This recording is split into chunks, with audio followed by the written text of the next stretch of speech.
Les Misérables. Volume 1. Fantine. Book 2nd. The Fall. By Victor Hugo. Narrated by Peter Silverleaf. Chapter 1. The Evening of a Day of Walking. Early in the month of October 1815, about an hour before sunset, a man who was travelling on foot entered the little town of D. The few inhabitants who were at their windows or on their thresholds at the moment stared at this traveller with a sort of uneasiness. It was difficult to encounter a wayfarer of more wretched appearance. He was a man of medium stature, thick-set and robust, in the prime of life. He must have been 46 or 48 years old. A cap with a drooping leather visor partly concealed his face, burned and tanned by sun and wind, and dripping with perspiration.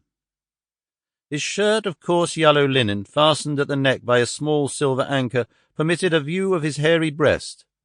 He had a cravat twisted into a string, trousers of blue drilling worn and threadbare, white on one knee and torn on the other, an old grey tattered blouse, patched on one of the elbows with a bit of green cloth sewed on with twine, a tightly packed soldier knapsack, well buckled and perfectly new, on his back, an enormous knotty stick in his hand, iron-shod shoes on his stockingless feet, a shaved head and a long beard.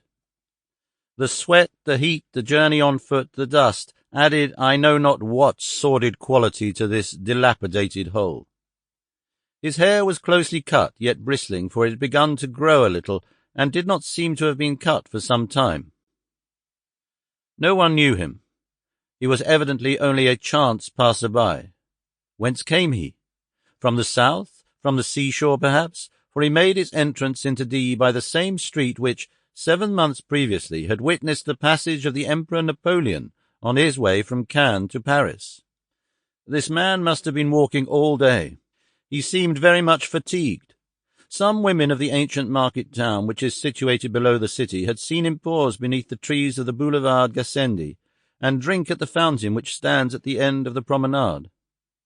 He must have been very thirsty, for the children who followed him saw him stop again for a drink, 200 paces farther on, at the fountain in the market-place.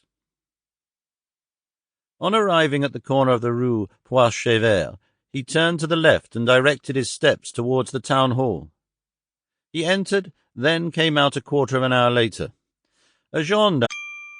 Sample complete. Ready to continue?